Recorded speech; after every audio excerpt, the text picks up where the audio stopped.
तो ताजर के 1 किलो आटे के ऊपर $1 की लागत आ रही है। और अफगानिस्तान के पास तो अपने लोगों को 2 वक्त की रोटी खिलाने के पैसे नहीं है। तो अगर आपने एक नाले के ऊपर बैठ के आपने डैम बनाना है तो आपसे बढ़ के बेवकूफ़ और कोई नहीं। अस्सलाम वालेकुम, मैं हूं तैयब सैफ। इस वक्त जब हम ये व्लॉग कर रहे हैं, एक अफ़गानिस्तान का 50 रुकनी वफद जो है वो भारत के अंदर मौजूद है और वहाँ पर ट्रेड पे बात हो रही है और उसकी जो क़यादत है वो कर रहे हैं मुल्ला नूरुद्दीन अज़ीज़ी, जो कि अफ़गानिस्तान के कॉमर्स के मिनिस्टर हैं।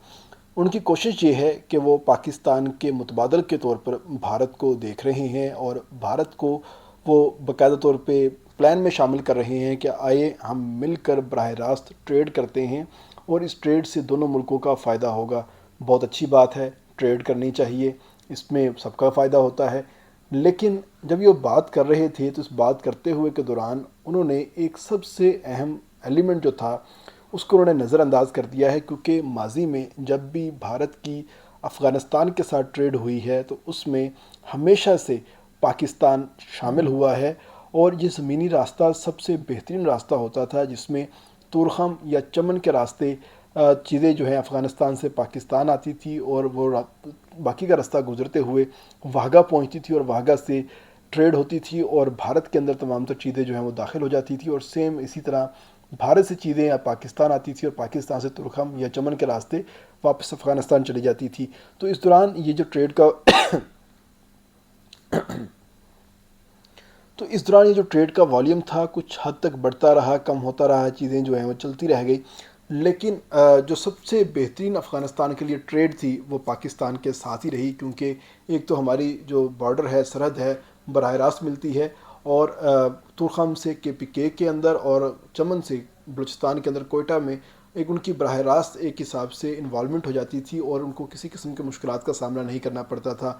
उनका एक ट्रक जिसके अंदर 10 लाख से ज़ायद मालियत का सामान होता था वो आसानी के साथ पाकिस्तान आता था और यहाँ पर आके अपनी चीज़ें बेच के और दोबारा फिर वापस चला जाता था। तो अब तो एक ये रूट है।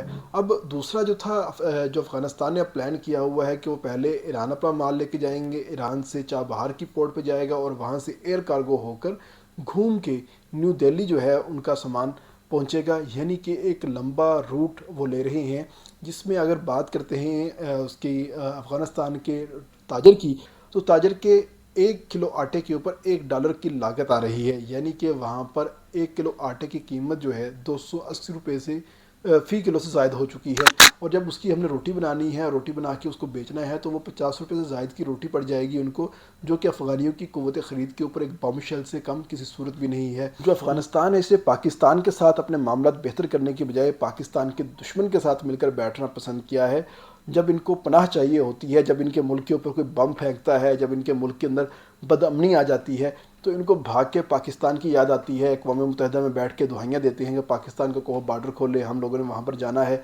लेकिन जब जब इनके पास 2 रुपये आ जाते हैं, कि थोड़ी सी इनको इज़्ज़त मिलना स्टार्ट हो जाती है, तो ये पाकिस्तान को भूल कर दूसरे ममालिक की जानिब जाना शुरू हो जाते हैं और इस वक्त ये भारत की गोद में जाके बैठ रहे हैं और भारत इनको गुदगुदा रहा है और ये गुदगुदाए जा रहे हैं और बड़ा खुश हो रहे हैं।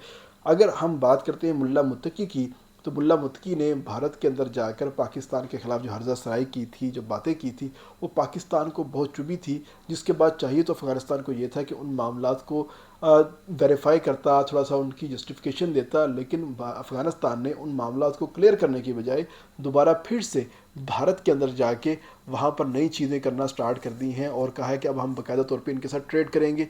अगर हम इनके ट्रेड वॉल्यूम की बात करते हैं तो ट्रेड वॉल्यूम इनका सालाना बनता है $300 मिलियन। $300 मिलियन कितने हैं कि अगर आप 4 से 5 अच्छी मशीनरी बाहर से या चाइना से एक्सपोर्ट कर लें या इंपोर्ट कर लें तो $300 मिलियन तो उसका एक टाइम का बिल बन जाता है। ये पूरे साल में इतनी तजारत करते हैं, जिसमें होता क्या है, दवाएं होती हैं, थोड़ी बहुत खुश्क पाउडर होता है, दूध होता है, इस तरह की चीज़ें 4-5 मेन में छोटी छोटी चीज़ें जो एयर कार्गो से जाती हैं। ज़मीनी रास्ते से इनकी एक चीज़ नहीं आज तक गई और ये अब अफ़गानिस्तान बाकायदा तौर पर भारत के साथ बैठ के कहता है कि हम बराह रास्त तजारत करेंगे। आप बिल्कुल नहीं कर सकते। आप ईरान को शामिल करेंगे, आप पाकिस्तान को शामिल करेंगे, तो जो शॉर्टेस्ट वे आपके साथ बनता है वो बनता है पाकिस्तान। आप ईरान से भी अगर करेंगे तो आपको बहुत लंबा रूट पड़ेगा। आपके पास जो चीज़ पहुंचेगी उसकी कीमत में 30 से 35% इजाफा हो चुका होगा। अगर आप एयर कार्गो करते हैं तो उसके अंदर 50% इजाफा हो चुका होगा। यानी कि आपको पाकिस्तान के अलावा कोई दूसरा ऑप्शन सूट ही नहीं करता। आप एक लैंड लॉक्ड कंट्री हैं, आप हर तरह से घिरे हुए हैं। Tajikistan, Uzbekistan, China, Iran, Pakistan آپ کی ان ممالک کے ساتھ نہیں بنتی، آپ ان کے ساتھ بنا کے نہیں رکھتے۔ اگر آپ بنائیں گے تو آپ کا ہی بھلا ہے، لیکن آپ ان کے ساتھ دشمنی پال کے رکھی ہوئی ہے، آپ اپنی سرزمین کو ان کے خلاف دہشت گردی کے لیے استعمال کرتے ہیں۔ وہ آپ کو کیا پھولوں کے ہار پہنائیں گے؟ بالکل بھی نہیں پہنائیں گے۔ اور یہی صورتحال ہے کہ پاکستان نے اس وقت افغانستان کو سرخ جھنڈی دکھا دی ہے اور کہا ہے کہ ہم اس وقت تک ایک چیز پہ، ایک پیج پہ اکٹھے ہو کے نہیں بیٹھ سکتے جب تک آپ بفر زون قائم نہیں کرتے، جب تک آپ ہمارے ساتھ سیکورٹی اگریمنٹ نہیں کرتے، جب تک آپ اپنے بارڈر کے اندر سے ہمارے خلاف جو دراندازی ہوتی ہے اس کو نہیں روکتے، ہم کسی صورت نہیں بیٹھیں گے۔ اور آپ نے ہمیں نہیں بتانا کہ ہم نے آپ کے خلاف کس طرح کارروائی کرنی ہے یا آپ کے ساتھ کس طرح چلنا ہے، کیونکہ آپ کو پوری دنیا کے اندر انٹروڈیوس ہم نے کروایا، آپ کو بولنا ہم نے سکھایا، آپ کو لڑنا ہم نے سکھایا، کھانا ہم نے سکھایا، سب کچھ جب ہم نے سکھایا تو اب تمام تر پینترے آپ ہمارے اوپر استعمال کرنا شروع ہو گئے ہو۔ یعنی کہ یہ وہ والا معاملہ ہو گیا کہ بچے اب باپ کو بتائیں گے کہ بچے کیسے پیدا کرنے ہیں۔ ایسا بالکل بھی نہیں ہو سکتا۔ پاکستان آپ کو ایک بہترین طریقے سے بتائے گا کہ آخر آپ نے چلنا کیسے ہے۔ اب دوسری دیکھیں، اب بھارت جو ہے وہ ہمیشہ سے پاکستان کے خلاف ایک دھمکی لگاتا ہے آبی جارحیت کی، اسی فارمولے کے اوپر اب افغانستان آنا شروع ہو گیا ہے۔ اور افغانستان کا یہ جو وفد باقاعدہ طور پہ بھارت پہ بیٹھا ہوا ہے، انہوں نے کہا جی کہ ہم آپ کے ساتھ الیکٹرو ہائیڈرل منصوبے کے اوپر بھی بات کرنا چاہیں گے، اور ہم اپنے دریاؤں کے اوپر بند باندھ کر یا ڈیم بنا کر باقاعدہ طور پہ اپنے ملک کو ترقی دیں گے۔ اب اگر ہم ڈیم کی بات کرتے ہیں تو ایک ڈیم کے اوپر بلینز آف روپیز کی جو خرچہ ہے وہ آتا ہے، اور افغانستان کے پاس تو اپنے لوگوں کو 2 وقت کی روٹی کھلانے کے پیسے نہیں ہے، یہ ڈیم کیسے بنائے گا؟ اس وقت پورے افغانستان کو $3.2 بلین سالانہ چاہیے، اور ان کے پاس ہیں کتنے؟ 800-900 ملین ڈالر، ان کے پاس $1 بلین بھی نہیں ہے، اور یہ ڈیم کے منصوبے کی بات کر رہے ہیں، اور اوپر سے کہتے ہیں ہم دریا کابل کے اوپر ڈیم بنائیں گے۔ دریا کابل ایک نالے کی صورت میں پاکستان کے اندر آتا ہے اور چترال سے ہوتا ہوا دریا سندھ میں شامل ہوتا ہے۔ تو اگر آپ نے ایک نالے کے اوپر بیٹھ کے آپ نے ڈیم بنانا ہے تو آپ سے بڑھ کے بیوقوف اور کوئی نہیں ہوگا کہ آپ بلین آف ڈالر جو ہیں وہ ایک نالے کے اوپر خرچ کر دیں گے، اور پاکستان کے خلاف جو آپ پانی کو استعمال کرنا چاہ رہے ہیں وہ بھی استعمال نہیں ہوگا۔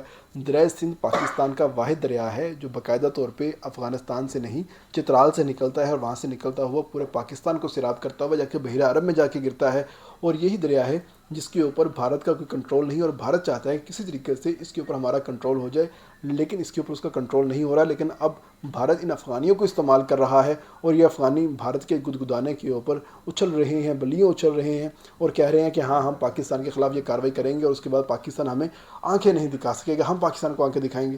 بھائی تمہاری ابھی اوقات نہیں ہوئی کہ تم پاکستان کو آنکھیں دکھا سکو۔ آپ کی کامیابی اور آپ کی ترقی کا جو دروازہ ہے وہ پاکستان سے جاتا ہے، اور پاکستان میں امن کا دروازہ افغانستان سے جاتا ہے۔ تو اگر ان دونوں ملکوں نے بیٹھ کر اپنے معاملات خود حل کر لیے تو بہتر ہے، ورنہ افغانستان اسی طرح لینڈ لاکڈ رہے گا، اس کے اندر بری حالت رہے گی، اور پاکستان کے اندر یوں ہی افغان مہاجرین آتے رہیں گے جو کہ پاکستان کسی صورت برداشت نہیں کر سکتا۔ اس لیے پاکستان چاہتا ہے کہ افغانستان کے ساتھ ہمارے معاملات بہتر ہوں، ہم تمام افغان مہاجرین کو واپس بھیجیں، اور یہ مہاجرین دوبارہ ہمارے پاس نہ آئیں، اور افغانستان ایک بہتر ملک بن کے سامنے آئے۔ لیکن افغانی ہیں، نسوار ابھی ان کے پاس شاید ابھی پہنچی نہیں ہے، اگر نسوار ان کے پاس ٹائم سے پہنچ جاتی تو وہ ایک اچھا فیصلہ کر لیتے۔ بغیر نسوار کھائے انہوں نے فیصلہ کیا ہے، اور اس فیصلے کا امپیکٹ یہ آیا ہے کہ وہ جا کے بھارت کے پاس چلے گئے ہیں کہ آئیں ہم بیٹھ کے آپس میں براہ راست ٹریڈ کرتے ہیں۔ تو بھائی کر کے دیکھ لو، جب آپ کو ایک آٹا جو ہے 300 روپے کلو سے اوپر ملے گا تو اس کے بعد آپ دیکھ لینا کہ آپ کے پاس روٹی کی قیمت کیا ہوگی، اور عام لوگوں کو کھلانے کے لیے آپ کے پاس چاول کہاں سے آئیں گے، اور ان کو آپ نے جو گوشت کھلانے کی دعوے کیے تھے، وعدے کیے تھے، وہ کس طرح کھلا سکو گے؟ تو آپ نے پاکستان کے ساتھ ہی مل کر بیٹھنا ہے، اس کے علاوہ دوسرا آپ کے پاس کوئی آپشن نہیں ہے۔ اس لیے جتنی جلدی ہو سکتا ہے اوقات پہ آ جائیں، پاکستان کے ساتھ مل کر چلیں، تاکہ آپ کے لیے بھی بہتر ہو، پاکستان کے لیے بھی بہتر ہو۔ اس کے ساتھ اجازت دیجیے گا، اللہ حافظ۔